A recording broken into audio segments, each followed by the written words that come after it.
A minha alma tá armada e apontada para a cara do sucesso. Os pais sem voz, paz sem voz. Não é paz, é medo. Às vezes eu falo com a vida, às vezes é ela quem diz qual a paz que eu não quero conservar pra tentar ser feliz. Às vezes eu falo com a vida, às vezes é ela quem diz qual a paz que eu não quero conservar pra tentar ser feliz.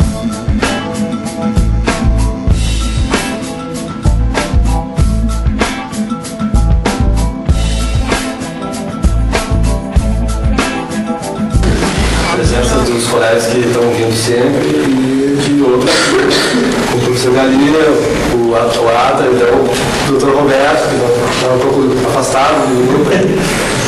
É uma satisfação, todos os amigos, todos, para acompanhar a exposição de hoje, que é sobre fenomenologia do mundo russo. Então, eu pretendo apresentar a trajetória do pensamento do Russell, partindo da ideia de intencionalidade da consciência, que ele adquiriu do Franz Brentano, que era um físico e filósofo alemão, onde o Russell vai desenvolver uma ideia de intencionalidade do ato inicialmente, que ele vai, digamos assim, afastar posteriormente. E essa intencionalidade lá é desenvolvida por uma atividade da consciência, determinada por modos de doação de sentido, até descobrir intencionalidades de horizonte, interno e externo, e também desenvolver uma nova ideia de consciência de tempo, onde também ele vai descobrindo mais duas formas outras de intencionalidade em relação a esse tempo. Então, antes de adentrar provavelmente ao tema, acho que fazer uma introdução cronológica da vida dele. Ele nasceu em Providence, na Morávia, hoje República Tcheca, em 1859. Ele vai se dedicar a ciências exatas, inicialmente, estudando astronomia em Leipzig e matemática em Berlim e Viena, onde ele vai obter o seu doutoramento em matemática. Mas também em Viena, no ano de 1884, ele começa a frequentar os cursos do Franz Brentano, que vai alterar radicalmente o caminho que ele estava percorrendo até então. Ele vai se aproximar da filosofia. No ano de 1887, ele inicia a atividade como professor na Universidade de Yale. Nesse mesmo ano, embora ele sendo um judeu, ele vai se converter ao cristianismo. Também, nesse ano, ele vai escrever a obra sobre o conceito de número. No ano de 1891, ele publica o primeiro volume da obra A Filosofia da Aritmética. Em 1894, a obra de estudos psicológicos sobre o conceito de número, né? Aonde ele vai, em primeiro lugar, encontrar uma noção de número que e observa que, como nós vimos em Wittgenstein, se o conceito da palavra, né, do signo, é um conceito complexo, vocês vão encontrar a mesma coisa no número. É uma problemática muito forte no número. E o Russell vai, investigando da onde vem o número, ele vai chegar numa noção que posteriormente vão acusar ele de revelar um psicologismo. Me corrija se eu estiver errado. E é justamente esse psicologismo que ele vai sair para dizer, não é uma aproximação da intencionalidade, portanto psicológica, a condição do número, e sim ideal. E isso daí sim vira os estudos dele da matemática e da filosofia. Portanto, não é tão antes assim, essa virada. É uma viragem, né? No curso, né? já de uma obra projetada, já em fenomenologia. A influência do Brentano, ele vai desenvolver uma ideia de filosofia como uma análise de conceitos científicos, onde ele vai buscar uma clarificação desses conceitos para procurar uma conceituação definitiva sobre o que seriam esses conceitos. Então, a partir dessa ideia, o Wittgenstein repisa isso depois do tratado, como vocês estão vendo que ele vai tu vai dividindo o conceito, olha o cara do Descartes, né? Simplificando até chegar naquela noção que ele é indivisível. Essa proposta que a gente diz assim, que o olhar do Wittgenstein estava muito antes do olhar do Russo, né? É isso que o Ivan está mostrando, que já estava lá, né? Já estava na fenomenologia. Então, essa ideia de clarificação dos conceitos científicos, para fazer isso, ele vai voltar à origem desses conceitos, buscando de onde eles foram abstraídos e investigando esse conceito para verificar os seus sinais distintivos principais. Acho que ele vai encontrar uma dificuldade, né? Que é a dificuldade de definir um conceito elementar. Até fazendo parênteses que o Aristóteles dizia que isso é definível, que é logicamente composto. É composto. Então, não sendo mais composto, não seria como definir mais. Né? Então, ele vai aplicar essa ideia de clarificação dos conceitos. Como ele é matemático, ele vai voltar para a matemática, para a aritmética. Ele vai supor que essa ciência é uma ciência incompleta por natureza, que necessitaria então do auxílio da filosofia como uma complementaridade. Então ele publica um trabalho sobre o conceito de número e filosofia da aritmética, onde ele procura praticar essa ideia de clarificação. Aí onde então ele vai ser muito criticado por localizar o objeto dos conceitos matemáticos em representações, que ele vai chamar, ele vai dizer que essas, ele vai localizar os objetos da matemática como participações psíquicas, fenômenos psíquicos, e vai posteriormente dizer que são psicologismo. Então, a partir desse momento, ele é criticado por misturar a lógica com psicologia. E também ele é criticado por, de certa maneira, decretar o fim da objetividade da matemática. Posteriormente, ele vai se reconhecer que a matemática não trata nem de fenômenos psíquicos ou físicos, mas sim de objetos ideais, que era aquilo que o professor estava falando. Quem quiser se aprofundar nisso agora pelo viés da matemática, com essa vinheta filosófica, Henri Poincaré, tá? E especificamente do Poincaré, a ciência e a hipótese. Uma obra assim maravilhosa, tem um apelo filosófico, ele vai dizer assim, sem a hipótese que é anterior não há o alcance de uma teoria, enfim, né? Leiam Poincaré, o diálogo que ele tem justamente com todos os lógicos, com o Rousseau, enfim, né? A ciência e a hipótese. Tem uma edição pela Universidade. Que é muito citado já no livro do Perigogine. Sim. Essencialmente citado. Sim, ali começa. Inclusive a questão do caos determinista. A base de incerteza que vocês vão ter na questão da dualidade onda-partícula no Einstein tem um fundamento do Poincaré. O grande mestre do Einstein era Poincaré. E depois no Heisenberg, o princípio da incerteza, Poincaré ali atrás. Henri Poincaré, gente. Leiam. Então, tendo o Russell a dificuldade primeiro definir conceitos elementares e posteriormente tendo sido criticado por encontrar, ver nos objetos da matemática fenômenos psíquicos. Aí depois ele vai dizer que não, na verdade a matemática ela trata de objetos ideais. Então ele vai refazer a pergunta que o Descartes fez anteriormente, que é de como é possível esse conhecimento. Então, se conhecimento não está numa participação psíquica em cima do objeto, então ele está fora da consciência. Então, como é possível ter acesso a esse conhecimento, a esse objeto que está fora da tua consciência, não é mais uma participação psíquica, sim um objeto ideal.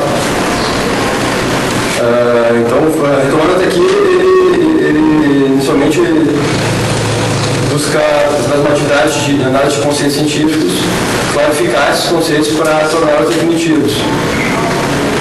Ele se volta à aritmética, onde ele vai perceber os objetos matemáticos como fenômenos psíquicos. Então ele vai ser muito criticado por isso, ele vai reformular esse pensamento, vai dizer que não, na verdade a matemática trata de objetos ideais. Né? E até aquela questão dos conceitos elementares não compostos, ele não consegue ir além disso. Então ele vai dizer, o que acontece aqui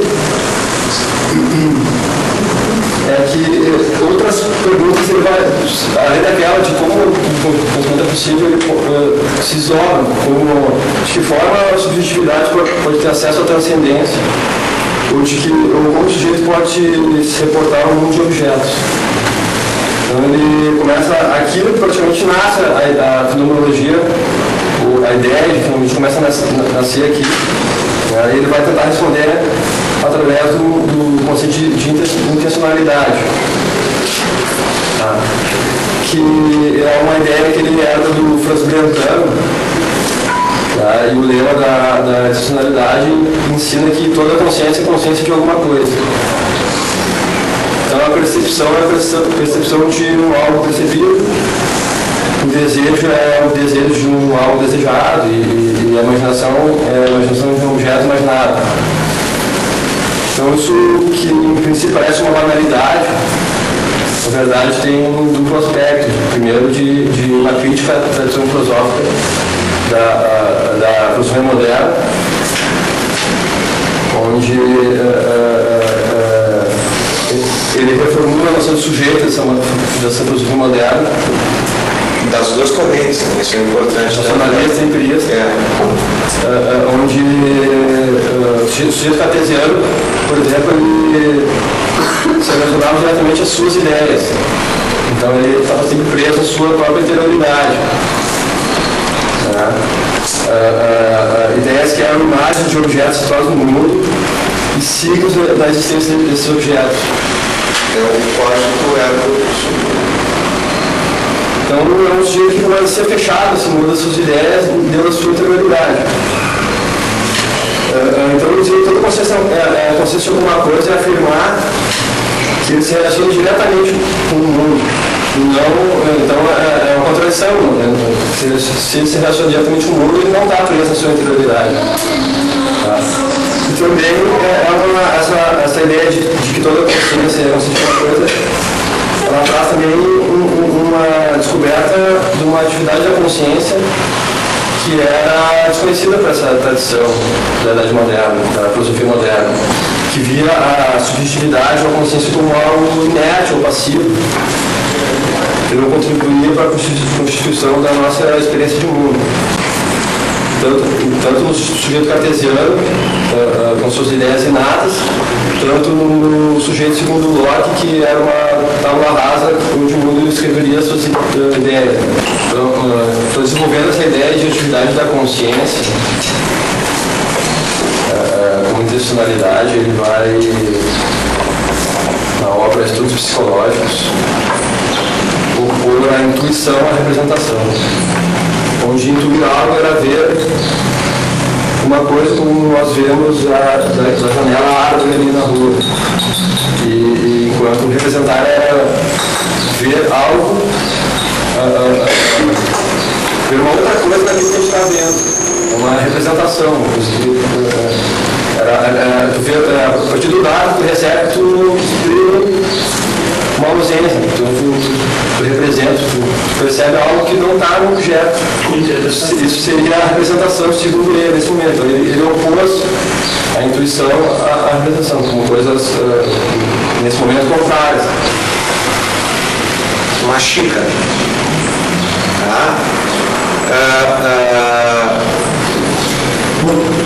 Quando eu pego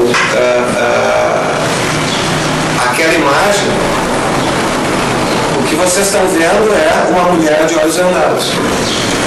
Tá? Mas na representação, o que ela é? Ela é a justiça. Vocês não veem isso representado no Chico. Tá? Então uma coisa é eu estar representando, outra coisa é estar já descrevendo ali no caminho. É como um pedaço de tecido, por exemplo, onde que me remete a uma bandeira, que me remete a um país, por exemplo.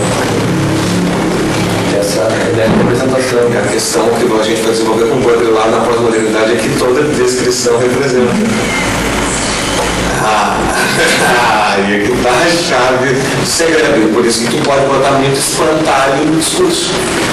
E aí tu leva o olhar para um lugar que não é, faz os ocultamentos e as supostas revelações. O direito é um lugar muito próprio para isso, principalmente na contenda processual. Observem, isso é tão notável que a percepção de intencionalidade foi tão bem incorporada ao processo que eu não posso suscitar no segundo grau o fato não controvertido no primeiro grau. Por quê? Porque eu não posso, se não havia despertado intencionalidade ao olhar do juiz sobre a questão, eu não poderia vir de inopino com uma questão assim, dizer, não, mas ali atrás daquela pedra tinha escondido um relógio. Não. Tinha que já, na regra do jogo, dizer assim, olha, ali atrás da pedra tem um relógio, vai investigar se há verdade ou não nisso. Então é esse encontro do sujeito e objeto diante de uma intencionalidade que há projetada. Agora, eu olhando as coisas diante dos ocultamentos, onde as partes não botaram, onde é que há verdades a serem reveladas, eu não posso depois do jogo jogado trazê-las. Não é? Portanto, como vocês estão vendo também, o processo é um simulacro no seu todo. E não há como não ser, porque nós não temos como trazer o fato litigioso para que se desenrole diante do juiz. Por exemplo, quando nós vamos ao estádio, nós vemos o jogo de futebol acontecendo. Não é? Muito bem. Isso não acontece no processo. No processo, o jogo de futebol nos é contado pelas partes. Nas devidas realidades, nós vamos julgar quantos gols houveram e quem ganhou. Então, nesse domínio da representação que o Lúcio vai enxergar uma atividade da consciência através de uma participação psíquica que ele vai chamar depois de doação de sentido, modo de doação de sentido. Então, a intencionalidade para ele, ela está nesse domínio da representação, que é atender a outros conteúdos dados, a reenviar esses outros conteúdos de maneira compreensível, que ele vai equivaler ao fenômeno da expressão. Então ele vai dizer que vai existir uma intencionalidade sempre que, através de um dado, nós usamos algo não dado. Sempre que, através de uma certa presença, a gente exprimir uma ausência. Que vai variar, a gente vai ver de acordo com o ponto de vista de cada um, com a subjetividade. Ele vai fazer com que ele diga que esse modo de doação de sentido vai ser sempre subjetivo, porque vai estar sempre ligado a um ponto de vista, a uma subjetividade que mudar. Não vai ter a coisa em si mesmo, nunca, segundo ele. Então, retomando até aqui, ele desenvolve uma ideia de intencionalidade para responder perguntas de como é possível ter acesso aos objetos, a consciência desses objetos. Vocês estão percebendo a questão dos acessos, a questão do sentido, né? O sentido é uma mediação, não é? Vamos dar um exemplo do século XXI. O olho.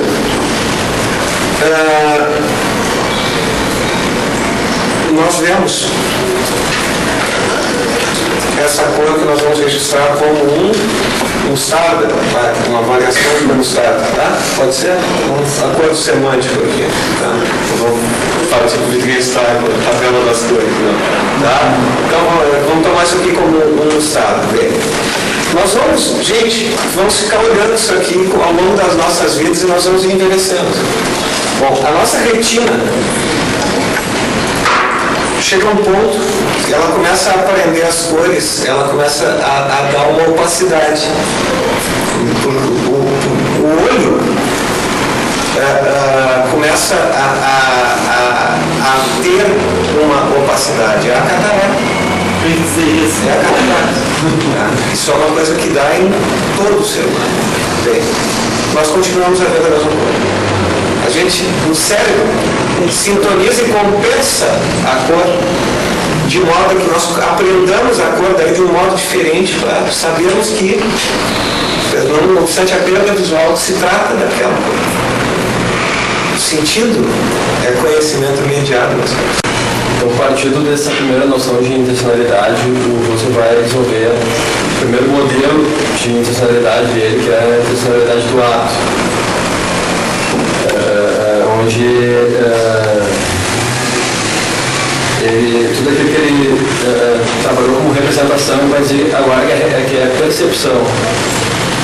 Ou seja, então, não somente uma manifestação de uma ausência, mas também a partir, ele vai procurar mostrar que tem na nossa consciência um universo de sensações sem sentido ou intencionalidade inicial.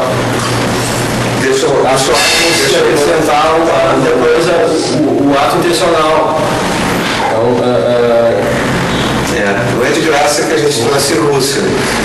Lembro que vocês no seminário 1 disseram assim, uma coisa que não fica tão clara é a diferença da semiótica e da semiologia. Lembram disso? Bom, o ponto que o Ivan está nos trazendo aqui é o ponto que nos deixa fácil, ou pelo menos mais palatável isso.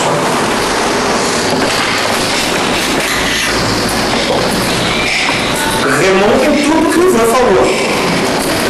E vocês vão ver a diferença que está justamente na questão da intencionalidade.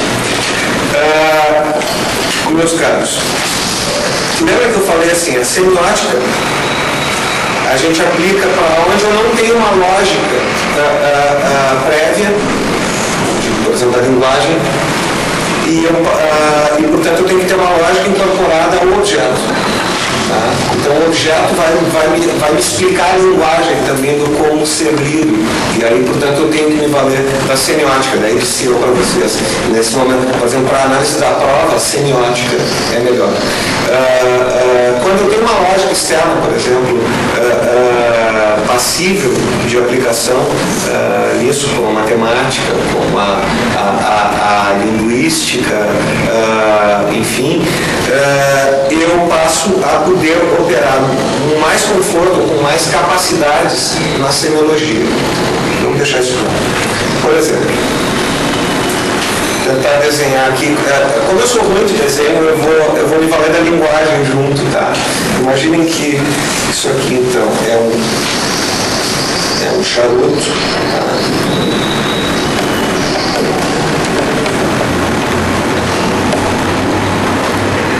O que isso aqui representa? Fumaça, certo? Fumaça. Agora imaginem que isso aqui é um vaso sanitário.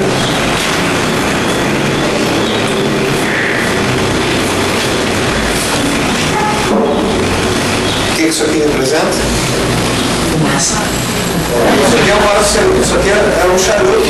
Fumaça. Isso aqui é um vaso sanitário. O que isso aqui representa? um odor, um cheiro. Mau cheiro, odor. Agora imagina que isso aqui é uma banheira cheia de água.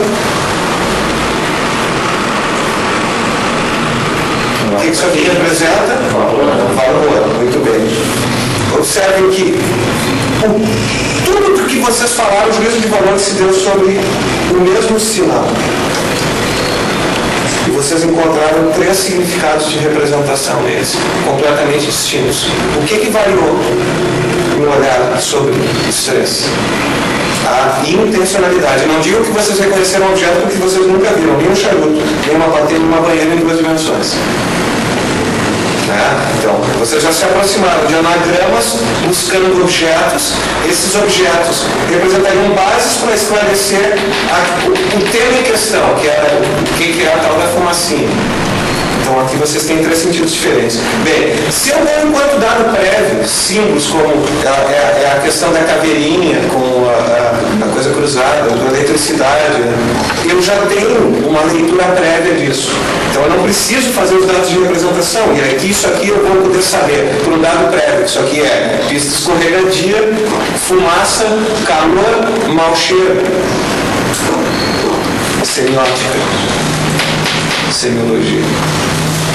Aqui eu me valo da representação triádica, como vocês estão vendo, para poder ler o elemento, o contexto e a sujeição hermenêutica. Aqui eu não preciso. Aqui eu tenho um signo que eu vou ler. Enquanto aqui ele é significado, eu vou pôr para a condição de significante. Eu trabalho com 2 elementos, significante e significado, na categoria da semiologia. Viu como isso é fundamental? Até isso, que é uma coisa que apresenta alguma dificuldade e que não tem base fenomenológica, sem a leitura da fenomenologia fica muito mais complicado de compreender. Viu como eu desenho mal? Mas se isso aqui fosse dado, ainda assim seria semiótica. Se tivesse as 3 figuras desenhadas. Sim. Eu preciso das 3 para saber o que cada uma... Não. Tu pode fazer no contexto de que tu olhe dela e nela tu já percebe o que ela está querendo representar. Quando eu botei o charuto, eu não havia 3. Quando eu botei também não. Tu não precisa de uma para entender a outra. Já na semiologia, tu precisa, por exemplo, da contraposição de signos para saber onde é que estão significantes e significados. Não é o caso da semiótica. Na semiótica, um mero elemento pode buscar te representar tudo.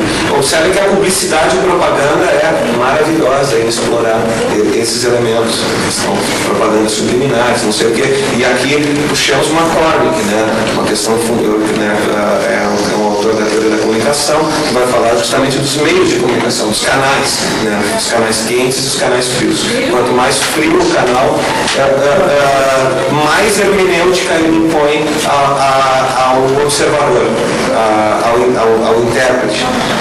Quanto mais quente o canal, menos hermenêutica é necessária. Quando eu leio, eu tenho que imaginar, vocês estão lendo a Alice no País das Maravilhas, estão imaginando a toca do coelho, como é que ela é, como é que não é. Quando vocês veem o desenho da Alice, não. As coisas já vêm construídas, como é, que o autor queria. Um acréscimo, no caso concreto, até pelo exemplo poderia se dizer 2 coisas, entre ver isso e ver isso. Poderia dar claramente uma noção de cinza, até pelo mesmo desenho que foi montado, pelo contexto, essa coisa de virado de um lado para o outro. Mas não teria essa viabilidade, independente do uso de demais desenhos. E ainda se coloca isso à luz ainda da qualidade artística do desenho. Claro, melhor ela consegue representar. Ou não, é o que é de mais fantástico e cruza muito o nosso seminário 2, que foi apresentado pelo Roberto, e que também esbarrou, não havia como não esbarrar na fenomenologia quando puxou lá pelas tantas Garamela. Qual é a base que está no Garamela? Heidegger, qual é a base que está no Heidegger? Rússia. A grande obra do Heidegger é dedicada à Rússia. Claro, depois que o nazismo ascende ao poder, o Rússia tira o nome. O Heidegger tira o nome do Rússia da dedicatória, na segunda edição. E aí vocês veem mais um porquê que eu estou dizendo.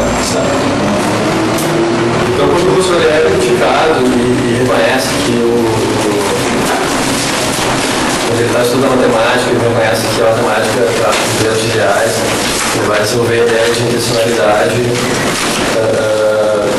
vendo então uma participação uma atividade da consciência através de uma participação psíquica. Ou melhor, ele vai depois, inicialmente ele, a partir desse momento, quando ele não consegue responder, porque ele trabalha e chega numa definição e ele começa a trabalhar a intencionalidade, começa então a trabalhar a atividade da consciência por essa intencionalidade como uma participação psíquica que ele vai chamar depois de modos de noção de sentido. Só que a diferença que eu vejo dessa intencionalidade... Repete devagar para o pessoal entender isso que é importante. Tá, retomando assim, então, ele começa a desenvolver a partir da noção de uma intencionalidade, uma atividade da consciência, que ocorreria através de fenômenos psíquicos, que ele vai chamar posteriormente de modos de noção. Sem psiquismo, portanto, sem essa participação de vocês perceberem a minha intencionalidade ao representar, e isso é uma intencionalidade que parte de vocês ao observar, olha, isso está revestido de psiquismo, de atividades psicológicas, provocadas, mediadas, ninguém entenderia aquilo que eu quero dizer. Então, nesse momento, é o momento quando ele opõe a intuição à representação. Só que aí, ao desenvolver a intencionalidade do ato, ele vai perceber que tudo que ele desenvolveu como representação, ele vai chamar agora de percepção. E a partir desse momento, ele vê essa percepção não só como uma representação que ele tinha trabalhado, que é uma manifestação de algo não dado no objeto, mas também ele vai procurar mostrar que existe na nossa consciência sensações iniciais sem um sentido ou uma intencionalidade, ao que ele vai acrescentar um ato provavelmente intencional. Ou seja, ele vai dizer que em nossa consciência há um conjunto de sensações opacas que por si só ainda não apontam para nenhum objeto. E que essas sensações, aí ele vai dizer que essas sensações elas delimitam o que seria a região da sensibilidade. Então, esse ato provavelmente intencional, ele vai chamar de apreensão ou noese, que é um termo derivado do grego, que significaria o momento específico do pensamento. Seria, então, essa apreensão, esse ato intencional, o responsável por uma doação de sentido, que vai animar, então, esse conjunto de sensações opacas da consciência em direção a um objeto transcendente. Então, voltando ao exemplo da árvore ali na rua, que eu tinha dito antes, então, um ato de doação de sentido vai animar esse conjunto de sensações opacas, fazendo com que a consciência se torne direção a um objeto transcendente, a árvore ali na rua, uma coisa. Sartre, o mundo está lá fora. E qual é a grande frase de Sartre? O inferno são os outros. O inferno são os outros e mais, né? A nossa consciência é algo perdido na multidão. Isso é que claro, tu te encontra no que está fora. Só não te projetar que tu te faz. Né?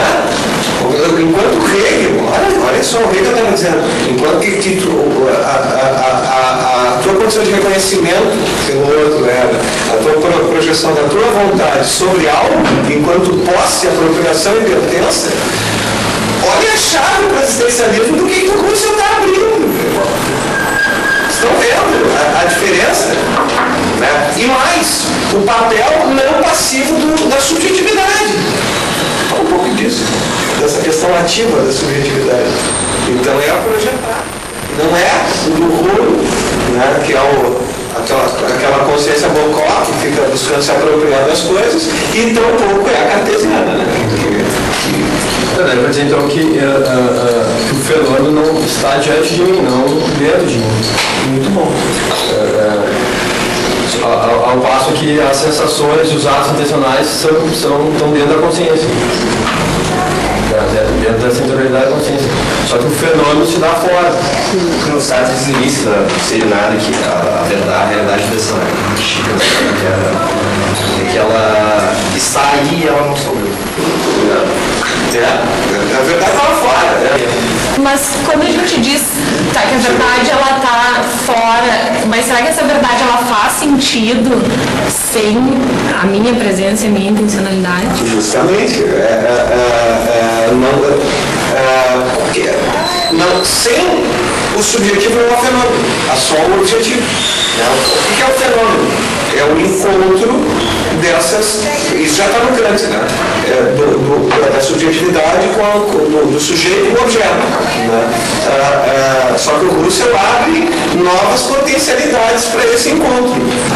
Então, o que é esse fenômeno que está diante de mim e não em mim? Segundo o Husserl, é a apresentação de um objeto à consciência.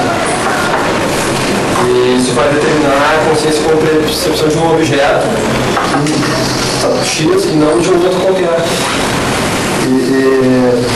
Só que isso vai determinar também os modos de doação desse sentido, como isso ocorre. Como que o objeto é apresentado à consciência?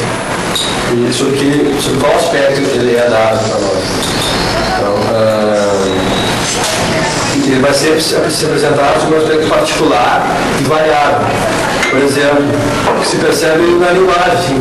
Na linguagem, quando eu leio a frase, o vencedor de Austerlitz ou o vencido de Waterloo. Não é intencionalidade. Eu estou me referindo à mesma pessoa, Napoleão Bonaparte. Só que sobre cada frase com uma intencionalidade diferente. E, portanto, constitui-se, como eu dizia, espontâneos, faz percursos dentro de um mesmo caminho. Então, cada frase tem um distinto modo de doação de sentido. E é o mesmo que acontece com a percepção de um objeto qualquer. Então, a qualquer momento, é apenas um aspecto desse objeto que me é dado. Se eu mudar a percepção, eu vou ter uma nova subjetividade sobre o mesmo objeto dado. Então, ele vai sempre depender de um ponto de vista.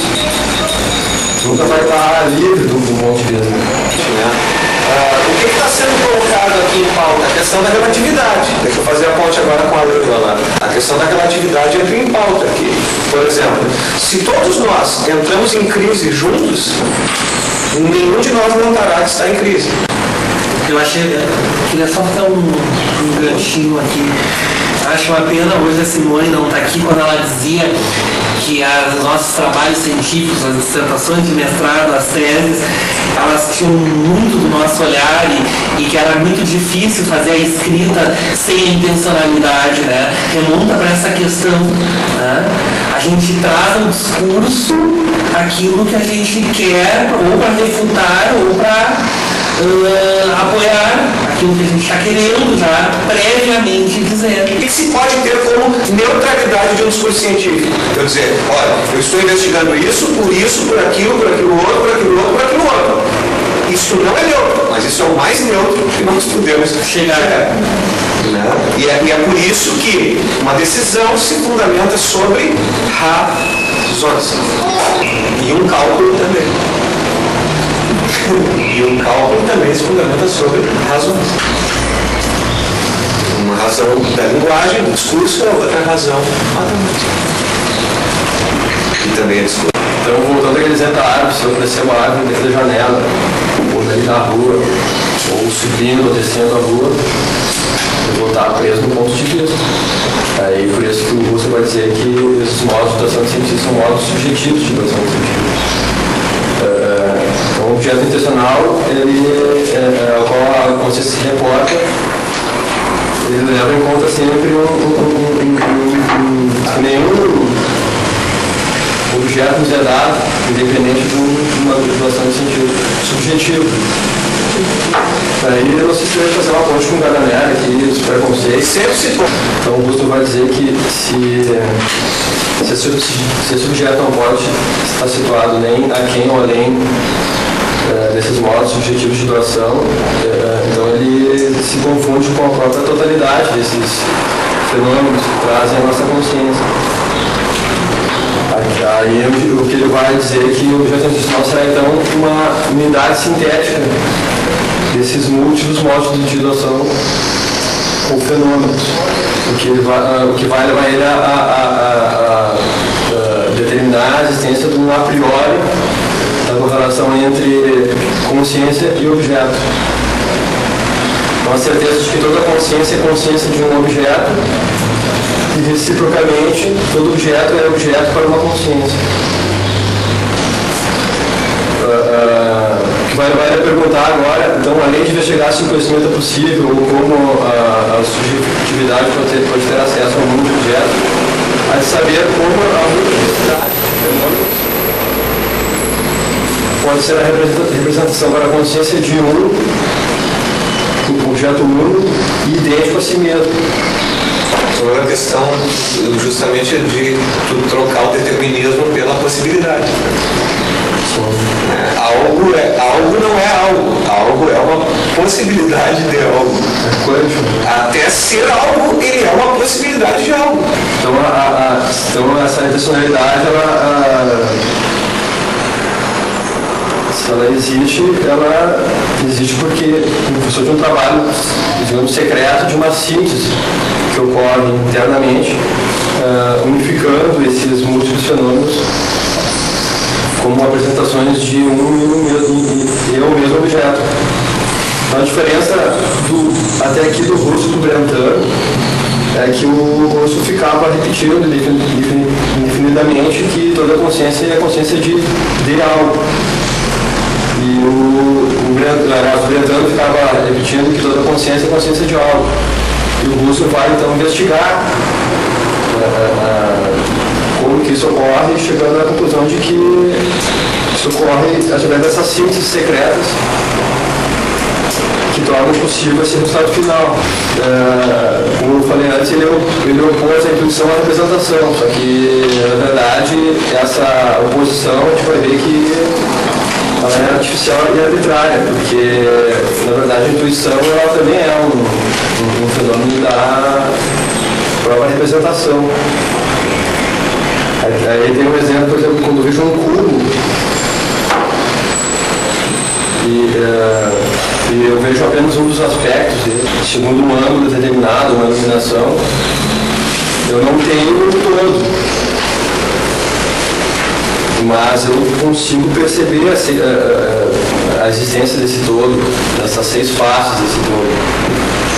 Então, eu tenho aspecto que me foi dado, mas também eu consigo chegar naqueles aspectos que não me foram dados. Eu tenho apenas parte do objeto que me foi apresentado, mas através dessa parte eu vejo o todo. Porque ele vai dizer então que o aspecto dado reenvia aos aspectos não dados. E assim sendo, há uma outra figura de intencionalidade. Então aqui ele vai se afastando já daquela ideia de intencionalidade do ato, para se aproximar das intencionalidade do horizonte. Então esse aspecto do cubo que me foi dado e que eu consigo perceber os outros aspectos não dados, ele vai chamar de intencionalidade do horizonte interno, afirmando que todo objeto tem seu horizonte interno de determinações que não são usadas pela consciência. Então, o objeto percebido, ele é habitado por uma especificidade dele mesmo. Uma singularidade. Que liga a cada um dos outros aspectos, os demais aspectos não dados.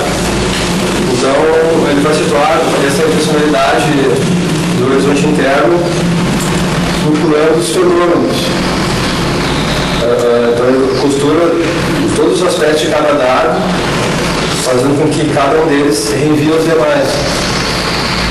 Então aqui ele tem uma transposição para a própria experiência mesmo, né? Saindo daquela ideia inicial desenvolvida na intencionalidade do ato.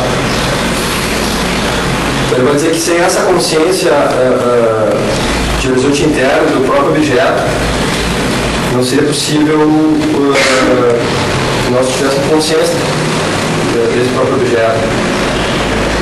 Ele vai dizer que se o aspecto dado não reveasse os aspectos não dados, se cada aspecto não os permissos dos demais, nem mesmo teríamos um mundo de experiência. Só que ao lado dessa intencionalidade de horizonte interno, ele vai resolver, vai dizer que existe também uma intencionalidade de horizonte externo. Aí voltando à ideia do cubo, eu percebo o cubo em um cenário em cima dessa mesa, que está dentro dessa casa, está no centro de Porto Alegre, então eu vou remetendo ao mundo, em última análise. Eu chegarei ao limite que seria o mundo. Então o objeto percebido ele reenvia ao entorno e ele o exprime e o limite é o mundo. E observa que são limites diferentes para todos nós, porque cada um tem uma compreensão de mundo, de uma janela. Né? Tanto que observem o quanto varia a noção de felicidade de cada um de nós. O que é ser feliz para cada um de nós? Né? O que é uma vida ideal para cada um de nós? O que é o consumo médio para cada um de nós? Né? E o que é o mundo? Agora voltem para o século XIX, no século XX, onde tu não tem televisão, não tem avião, as pessoas não conhecem o mundo sem sair de casa, como a gente conhece. E além disso, a gente tem um tempo, um espaço reduzido pelos meios de transporte, né? O tempo reduzido pelos meios de comunicação. Mas se esse mundo que ele vislumbra nesse horizonte de intencionalidade externa, ele não pode se transformar efetivamente no objeto da experiência, então ele se exprime e se exibe nesse pequeno fragmento que é o objeto da nossa percepção atual. Então é o dado que revira ao não dado e vai remetendo esse mundo. Você não pode perder o mundo como objeto da experiência, por ser muito amplo, abstrato, digamos, ele parte então dessa particularidade que seria o dado, que aí a partir dali eu remeteria ao mundo. Então existe uma diferença importante entre essas intencionalidades de horizonte, tanto interna como externa, com a intencionalidade do ato. Porque aqui nas intencionalidades de horizonte, elas se dissolvem no plano dos fenômenos, dos objetos. Então, em princípio, não envolvendo qualquer atividade da consciência. Como se elas ocorressem de maneira espontânea, apontando para uma expressividade existente na experiência perceptiva. Trabalhando então sem uma noção de doação de sentido. Já a intencionalidade do ato ela é um evento da interioridade da consciência. Então ela envolve um trabalho de doação de sentido, de atividade da consciência. Essa é uma diferença bem significativa então, entre a ideia que ele desenvolveu inicialmente como intencionalidade do ato e o que ele veio descobrir depois como as intencionalidades de horizonte. Mas aí para tentar compreender como que essa especificidade de horizonte está intrínseca à experiência, ele vai buscar trabalhar a consciência do tempo. Vai entender que a chave está na consciência de tempo. Que vai levar a desenvolver novas formas de intencionalidade em função dessa análise do tempo. Do reenvio do dado ao não dado e da expressão do ausente no presente. Então ele vai dizer que existe um tempo interno na nossa consciência, que é dentro desse tempo que ocorreria a experiência desse objeto temporal. Aí ele dá como um som que a gente escuta. O Descartes ele compreendia o tempo como uma sucessão de instantes contínuos, uma sucessão de presentes. Então, se assim fosse, não teria como escutar um som, por exemplo, porque ele não teria uma continuidade, ele não estaria ocorrendo. Então, o que ocorreu passou, virou passado, presente e é a espera do futuro. Então, não teria essa noção de continuidade. Né? O que o Husserl considera, então, ele considera a imagem como uma abstração, sem qualquer relação com a nossa experiência efetiva. Então, essa imagem do tempo. Ele vai dizer que se fosse descontínuo esse tempo, não seria possível escutar uma melodia e também não seria possível nem existir a experiência da percepção. Então, quando a gente tem um som que dura, a gente tem uma consciência do momento presente, mas também de um passado imediato e de um futuro próximo. Sem que a melodia não duraria e não teríamos a experiência dessa duração. Então, o ideal para ele não é a abstração, mas o que ele vai chamar de presente vivo. Então, talvez para o Descartes fosse mais essa ideia de abstração. Para ele é um presente vivo, algo que é conectado e contínuo. Então, o que envolve a abstração de um agora, de um passado imediato, de um futuro próximo. Ele vai dizer que a nossa consciência de tempo é costurada por essas noções e onde ele vai desenvolver então duas intencionalidades, uma que reenvia um passado imediato, que não está mais presente, e outra que reenvia um futuro próximo, que ainda não chegou. Então, normalmente, através do dado, nós usamos o não dado. Ou seja, o tempo só é tempo quando eu faço ele passar. Ele só é tempo quando eu me aproprio dele. Quando eu me aproprio dele, ele passa. E aí eu fiz dele tempo. O tempo não é tempo por si só. O tempo também é tempo fenomenologicamente. Então, desenvolvendo essas novas intencionalidades, ele vai chamar de retenção a intencionalidade pela qual o passado imediato está quase presente na minha consciência. Então, o momento passou, mas aquele passado ainda está presente, porque ele não é descontínuo, ele é contínuo. Então, ele é um passado imediato que está quase presente na minha consciência. E de proteção à intencionalidade que se dirige ao futuro, que está por vir, digamos. E ele vai dizer que não se tratam de atos da consciência, que eles ocorrem sem uma interferência de um sujeito. Então ele vai dizer que ao ouvir a melodia não é preciso qualquer ato meu da minha consciência presente para que retenha o momento temporal passado e depois para o futuro.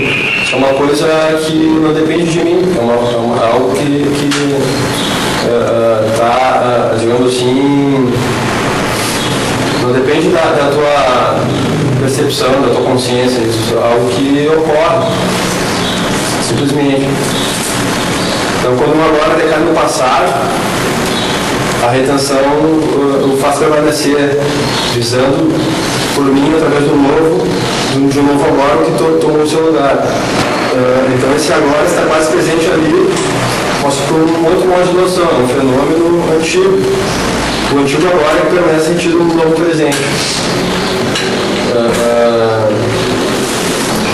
Ele vai estabelecer que esse momento temporal é como um limite ideal, como um ponto de intersecção entre a série de retenções e a série das proteções.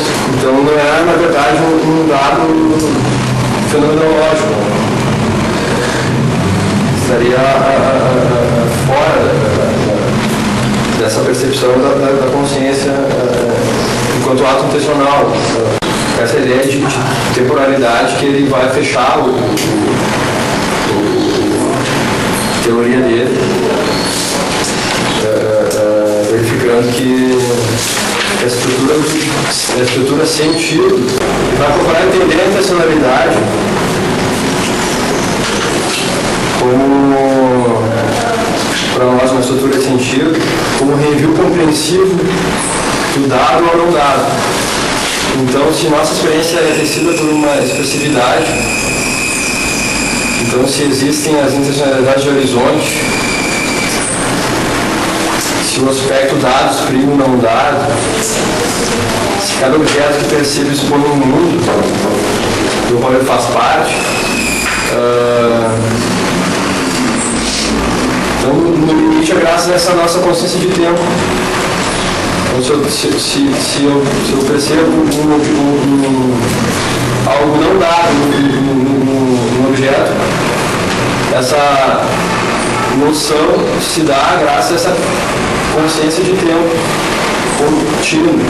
Então, eu acho que, concluindo, ele compreende que a nossa consciência é sempre uma consciência de um objeto. E aí ele tenta explicar como que a nossa subjetividade pode ter acesso a esse mundo transcendente. Ele vai trazer também vai trazer a temporalidade para essa ideia de síntese dos fenômenos como um conjunto de sensações que quando eu utilizo então o ato propriamente intencional como uma síntese desses fenômenos, ele vai dizer que isso só é possível graças a essa ideia de temporalidade. Então ele vai dizer que isso está intrinsecamente ligado a essa temporalidade.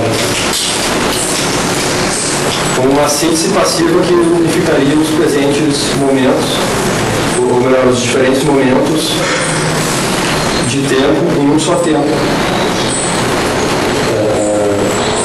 Então eu tenho o passado, o presente e o futuro. Ele vai dizer que na verdade, essa própria noção de objeto, como um fenômeno, ela já compreende esses momentos passado, presente e futuro.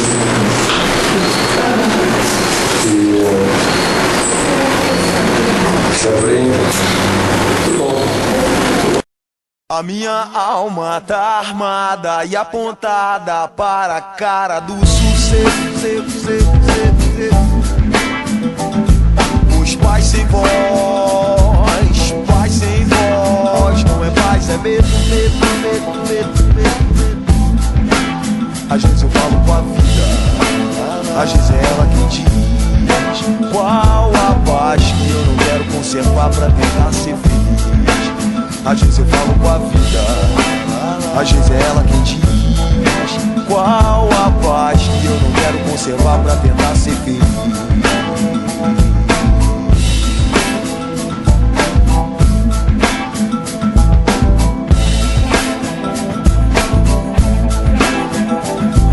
A minha alma tá armada e apontada para a cara do sucesso.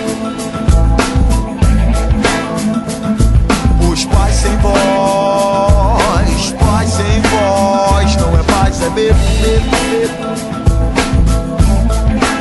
Às vezes eu falo com a vida, às vezes é ela quem diz qual a paz que eu não quero conservar pra tentar ser feliz.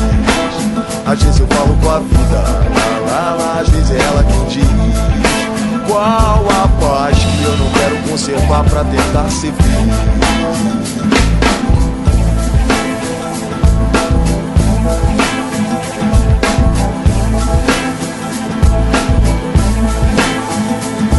As grades do condomínio são pra trazer proteção, mas também trazem a dúvida se é você que tá nessa prisão. Me abrace e me dê um beijo, faça um filho comigo, mas não me deixe sentar na poltrona no dia de domingo, procurando novas drogas de aluguel nesse vídeo coagido. É pela paz que eu não quero seguir admitindo.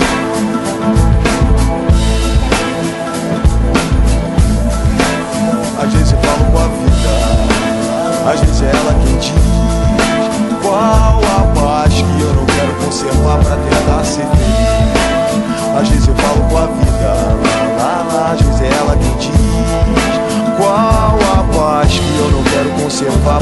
tentar ser feliz. As grades do condomínio são pra trazer proteção, mas também trazem a dúvida se é você que tá nessa prisão. Me abraça e me dê um beijo, faça um filho comigo, mas não me deixe sentar na poltrona no dia de domingo, procurando novas drogas de aluguel nesse vídeo coagido. É pela paz que eu não quero seguir